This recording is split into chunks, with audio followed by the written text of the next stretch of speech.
लोकसभा चुनाव को लेकर के नामांकन का आज आखिरी दिन है। झांसी ललितपुर लोकसभा सीट पर फिलहाल भाजपा, सपा और बसपा के प्रत्याशियों का भी ऐलान हो गया है और उनका नामांकन हो चुका है।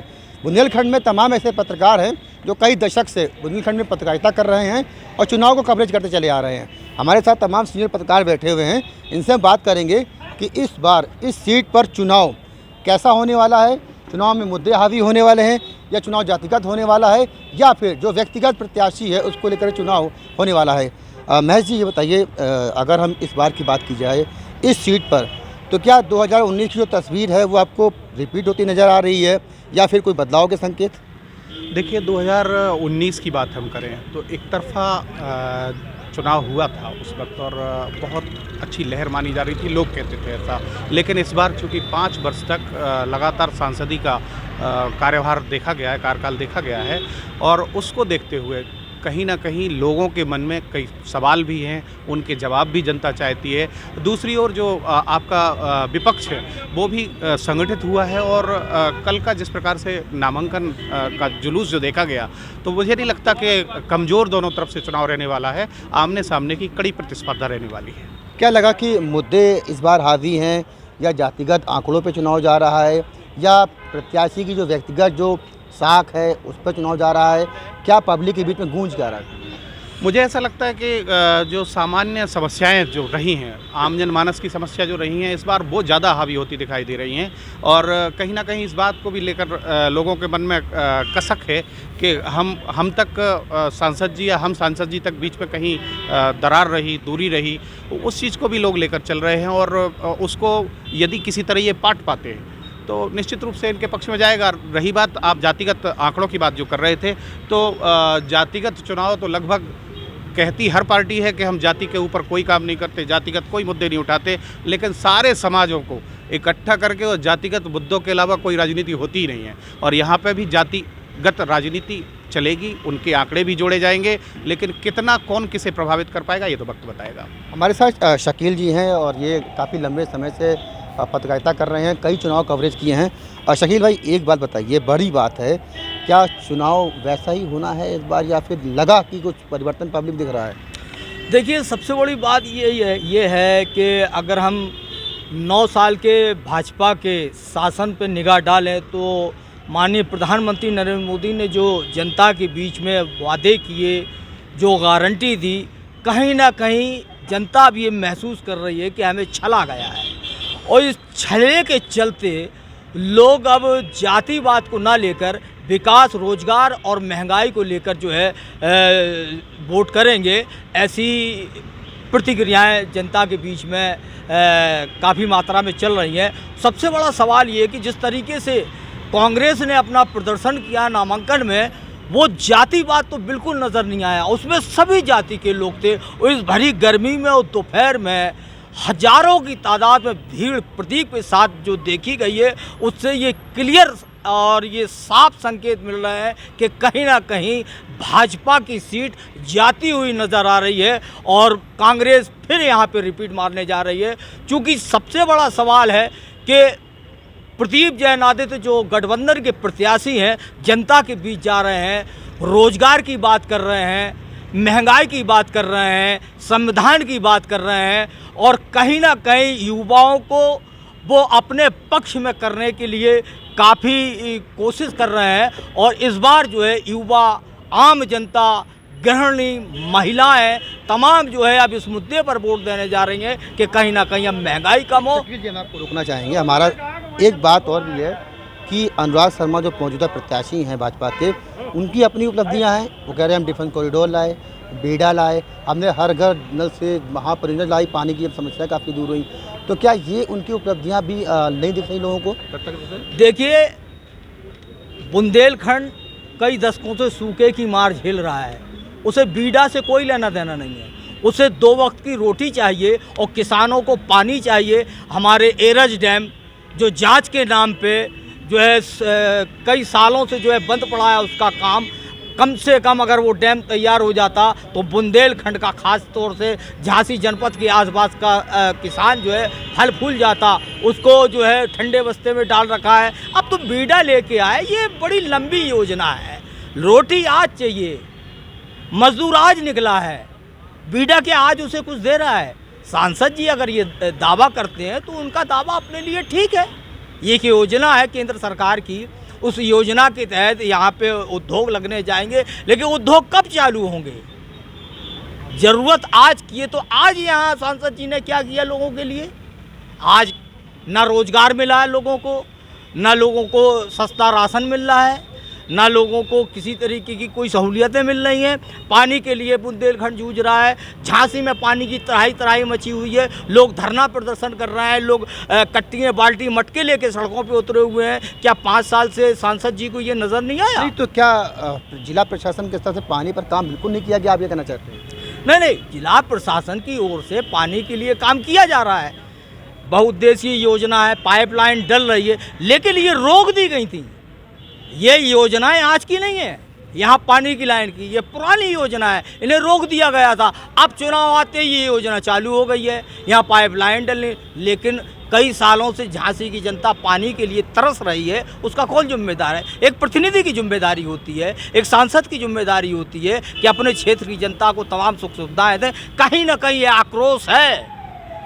झांसी ललितपुर संसदीय क्षेत्र में जनता के बीच में ये आक्रोश है और शायद ये आक्रोश जो है वोट के रूप में परिवर्तन होगा। संगीता, सहमत आप शकील की बातों से? जी बिल्कुल, जिस तरह से अभी देखने को मिल रहा है झांसी ललितपुर लोकसभा सीट पे जनता का रुख जितनी तेज़ी से बदल रहा है, वो बेशक इस ओर इशारा कर रहा है कि इस बार जो है बीजेपी की सीट खतरे में है। क्योंकि क्यों बदल रहा है? क्या जनता परेशान रही?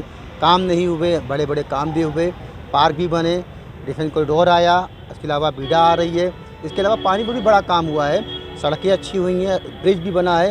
इतने काम होने के बाद भी परिवर्तन आपके क्या मूल दिख रही वजह? अश्विनी जी, सबसे बड़ी बात है कि हम एक आम आदमी के जीवन से उदाहरण उठा लें तो एक व्यक्ति के कई रिश्तेदार होते हैं, लेकिन हम उनसे समय समय पर नहीं मिले तो रिश्तेदार भी हमसे नाराज़ हो जाते हैं। चुनाव में एक नारा मशहूर हुआ था कि दरवाजे दरबान ना होगा, कोई परेशान नहीं होगा, लेकिन दरवाजे दरबान पूरे 5 साल रहा और व्यक्ति परेशान पूरे 5 साल रहा। सांसद जी से मिलना इतना मुश्किल था, उनका प्रोटोकॉल इतना हैवी था कि आम जनता उन तक पहुंच ही नहीं पाई और ना तो अपनी कभी समस्या सुना पाई। व्यक्ति 2 बार जाता है, 3 बार जाता है, जब सांसद जी नहीं मिलते वह थकार के घर पर बैठ जाता है। ऐसे में अगर हम पानी की बात कहें तो बिल्कुल जैसे शकील जी ने कहा कि पानी की योजना बहुत पुरानी है और बुंदेलखंड के लिए या झांसी ललितपुर के लिए पानी की समस्या आज नई समस्या नहीं है, कोई की 2-4 साल से समस्या। ये जब से शुरुआत है तब से रूखा सूखा भूखा पानी और पलायन बुंदेलखंड की समस्याएं रही हैं। लेकिन जब कोई भी नेता आता है तो वह कहता है कि स्थानीय मुद्दों पे वे पुरजोर काम करेंगे, लेकिन देखने को मिलता है कि चुनाव से पहले जो वादे किए जाते हैं उनको पूरा करने का प्रयास केवल जब अगला चुनाव आता है उससे कुछ समय पहले से शुरू कर दिया जाता है। रही बीडा की बात, तो बीडा बेशक केंद्र का मुद्दा है और केंद्र से मिला है। झांसी में सड़कों की विकास की बात कहें तो स्मार्ट सिटी के अंतर्गत झांसी आ जाने से सड़कों का निर्माण हुआ। पार्क की अगर हम बात करें तो पार्कों में भी स्मार्ट सिटी के तहत काम हुआ है, तो ऐसी कोई अलग या ख़ास बात नहीं हुई। 178 करोड़ से 500 बेड का अस्पताल बनाया गया मेडिकल कॉलेज में, लेकिन आप मेडिकल कॉलेज में वार्डों में जाके स्थिति देखें तो गद्दे फटे पड़े हैं, स्टूल नहीं है तीमारदारों को बैठने के लिए, पलंगों की हालत बहुत ख़राब है, जो स्टाफ है वह टाइमली नहीं देखता है। आप अगर बात करेंगे तीमारदारों से तो हकीकत मालूम चलेगी। हाल ही में अभी सर्दी का मौसम गया है, वहाँ अलाव नहीं समय से जलते थे, अलाव पूरे शहर में नाम मात्र डाल दिया जाता था।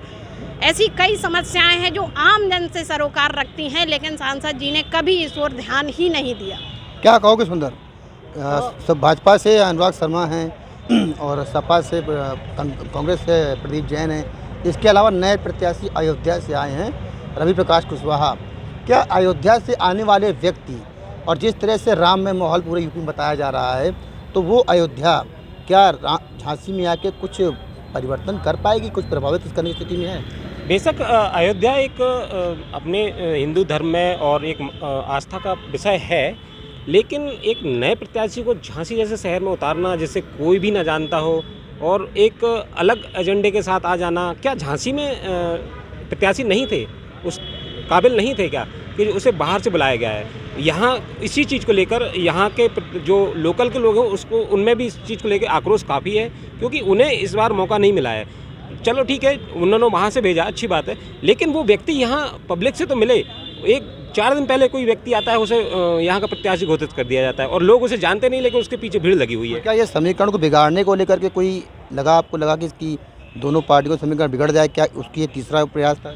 हाँ, ये हो सकता है, समीकरण के लिए कहें तो बिगड़ सकता है, लेकिन प्रत्याशी की ओर हम देखें तो कुछ नेगेटिविटी हमें बहुत ज़्यादा आ जाती है। 2019 का चुनाव रिपीट होने जा रहा है या परिवर्तन दिख रहा है? परिवर्तन होगा। परिवर्तन क्या परिवर्तन देख रहे हैं, मतलब कैसा परिवर्तन? क्या पब्लिक में उदासीनता है? क्या जो चेहरे आए हैं उनको लेकर के एक भाव किस तरह के पब्लिक में है?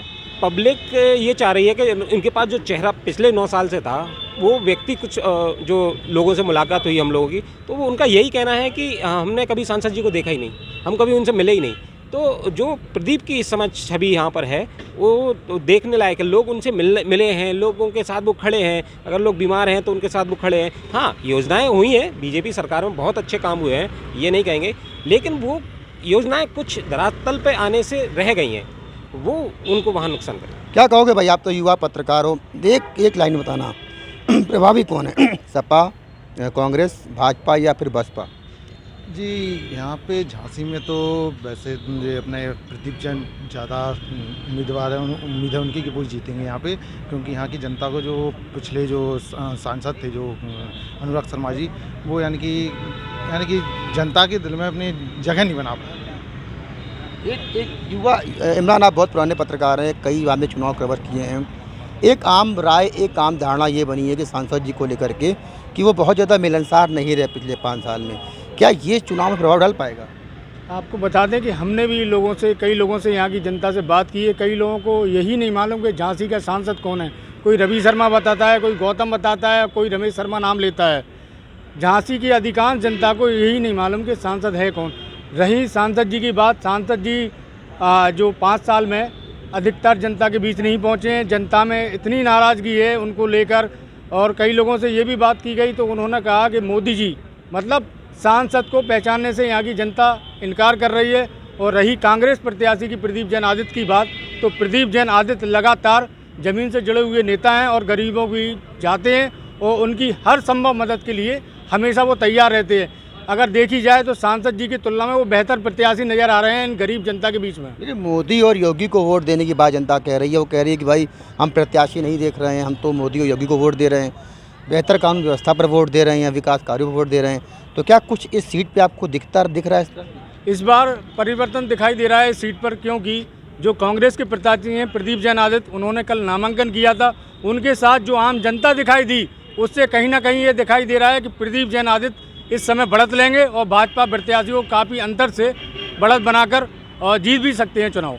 तो ये वो वर्ग था जो जागरूक वर्ग माना जाता है, और लोकसभा चुनाव हो, विधानसभा चुनाव हो, यही पर लगा जो पत्रकार चुनाव कवरेज करते हैं, तो जो एक आम राय निकल कर सामने आ रही है झांसी ललितपुर लोकसभा सीट पर, उसमें सामने ये आ रहा है कि कहीं ना कहीं परिवर्तन की बात सामने आ रही है। कहीं ना कहीं जो भाजपा के प्रत्याशी हैं वो बहुत ज़्यादा फेमिलियर नहीं हुए जनता में इन सब मुद्दों को लेकर के। फ़िलहाल एक चुनाव की जो अगली कोशिश हमारी रहेगी कि हम और लोगों से बातचीत करें और लोगों को दिखाएं कि आखिर इस लोकसभा सीट पर मतदाताओं के मन में क्या चल रहा है। इस लोकसभा सीट पर जो पढ़ा लिखा वर्ग है, पत्रकार क्या कह रहे हैं, समाज सेवी क्या कह रहे हैं। अश्विनी मिश्रा, न्यूज़ 18, झांसी।